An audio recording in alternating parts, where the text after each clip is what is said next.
I was the most social and happy girl you could ever meet. I was a little chubby, but that did not stop me from loving to dance, being silly, and playing with others.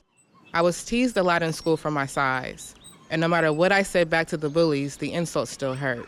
But I remained positive because I had nice friends and I was a smart kid. When I entered middle school, all of that started to change.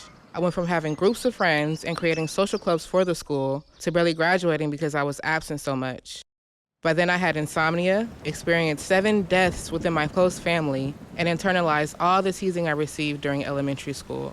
When I looked at myself in the mirror, I saw an extremely unattractive person, deformed almost. I thought that others saw me the same way I saw myself. There were days when I could hear kids say things like, "She is so weird, what is wrong with her?" I was very sad a lot for no apparent reason and was very anxious and critical of everything I did because I was afraid of being judged. I also began self-harming, but did not know that I had depression and social phobia until I got diagnosed at the age of 15.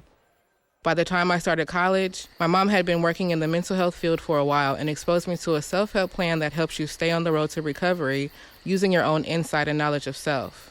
But it took a bad relationship, a failed suicide attempt, and having a child to open my eyes to the hope of recovery and to use the plan.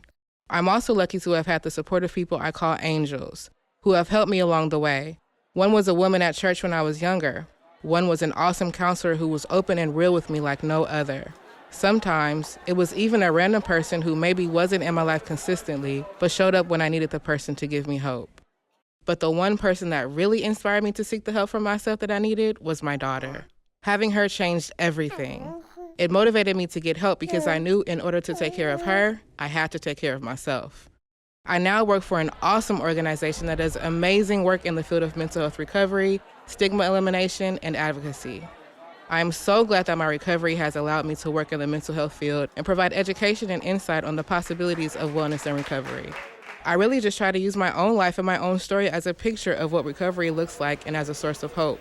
Things happen, and sometimes we don't understand it, but ultimately, if we have hope and remember that we are all here for a reason and have purpose, recovery is real and possible.